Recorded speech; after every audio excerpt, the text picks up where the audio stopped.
So it's that time of year again. No, I'm not talking about Yuletides and family, the celebration of a Savior's birth. No, I'm talking about the time of year when that exasperatingly strange and cynical creature, one part Scrooge, one part Grinch, two parts holiday hemorrhoid, emerges from his cynical and bitter lair to scratch his gnarly fingernails along the collective Christmas chalkboard, to scrape and scratch at his secular styrofoam in the communal Christmas ear.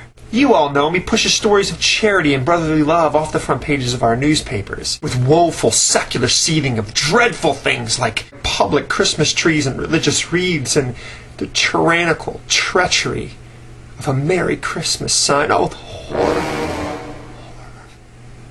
Here's the thing, most people have just become numb to it. They roll their eyes at the "I hate Christmas and everybody's going to know it" crowd. Granted, most of us are saddened by this cynical bitterness amidst a Christmas holiday meant for renewal, reflection, family, and friends. But what are we going to do, right? So we just ultimately ignore them, walk past them like any other fringe temper tantrum on the edge of society. However, I've begun to think that maybe this is not the right approach. I mean, a lot of people look around at the country and they're worried about it. They're worried about the direction it's moving. And we tend to think that most of the battles worth fighting are the big ones. But we won't really take back ground from the secular extremists if we keep shrugging off the little battles right before our eyes. Take, for example, this small but reoccurring battlefront in the culture war, Christmas. The secular extremists, they work tirelessly year after year to paint this word as some sort of cultural profanity, and in a lot of corners they've succeeded. They toss out words like tolerance, inclusiveness, and offense, when within themselves what they're really camouflaging is a deep hatred and intolerance towards the beliefs and cherished traditions of the vast majority of their fellow citizens. They're demonstrating with their howling and lamenting about the horrors of Christmas their own naked and raw narcissism.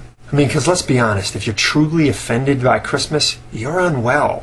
You should seek help, and this is a good time of year to do it. Let's not fool ourselves. We're not children. They're not offended. They just toss such words around flippantly from their intellectually dishonest and political correct arsenal. They do so because they found it's effective. Ask yourself why they would be so cold and hateful about something so timeless and dear to so many of their fellow neighbors, family members, friends. Why would they willfully engage in such a robbery of the nation's soul by taking away its cherished Christmas holiday? Why would they do that? If you remove yourself from their hollow rhetoric and look clearly at the issue, the answer will emerge. Their secular narcissism is absolutely crazy. I don't enjoy Christmas. I don't celebrate Christmas. Therefore, no one else can. Therefore, no one else in society can see such signs or celebrations. Let me present you a little analogy. What if the ghastly Christmas sign that they're so horrified and offended about said, "Happy birthday, Johnny"? Are they offended because it's not their personal birthday? If your child goes to a birthday party and bemoans the fact that the cake is for another child, "It's not my birthday, so no one should celebrate birthday, especially not Johnny," what most sane people would do is reprimand that child for being selfish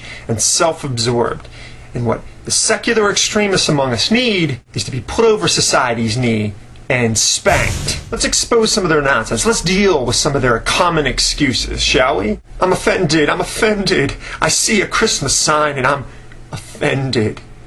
Well, let's see if offense is actually the matter at hand. Are more people offended by the sign, or are more people offended by taking the sign down? I'm going to link a nice little poll to answer that question for you, but still it's not inclusive, you see. It's not inclusive. Isn't inviting a melting pot nation to join in the wonders and magic of the Christmas celebration the very definition of inclusive? I've never in my whole life been to a Christmas party or a Christmas event or a Christmas gathering where someone said, "You aren't a Christian. Get the steppin'! This is an exclusive Christmas." America as a Christian nation celebrating its Christmas holiday and inviting everyone, come one, come all, Jew, Muslim, Mormon. It's a beautiful thing if you don't have hate and cynicism in your heart. We just need to call it a holiday to be more inclusive. You know, holiday.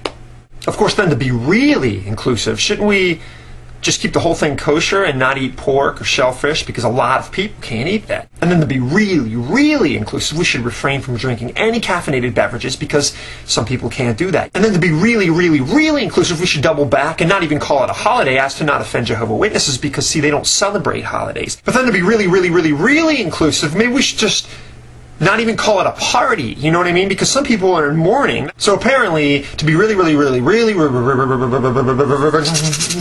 inclusive, we should just throw the baby out with the bathwater altogether and not have any sort of celebration. And there's the rub. Do you see how ridiculous and nonsensical their offended reasoning becomes. It's all just a masked contempt for Christianity by a very fringe few. And let me say this now, I'm not saying that every single atheist or secularist is like this, because I know they're not. I know a lot of them personally who think this is ridiculous. They're embarrassed by their fellow atheists and secular extremists by doing this, by throwing these kind of temper tantrums.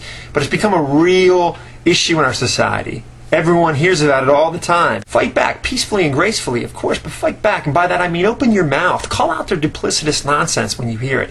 Call it out. Don't be deterred in fear by being called a bigot or any other random name they pull out of their bag of hollow verbal abuse. Wanting to celebrate Christmas hardly makes you a bigot. In fact, when you hear this, just randomly call for a vote to expose their soft tyranny over the lives of others. Call out what most people actually want and think and feel, and then expose their hatred for democracy. They are a very, very select fringe that just so happens to be given a media megaphone.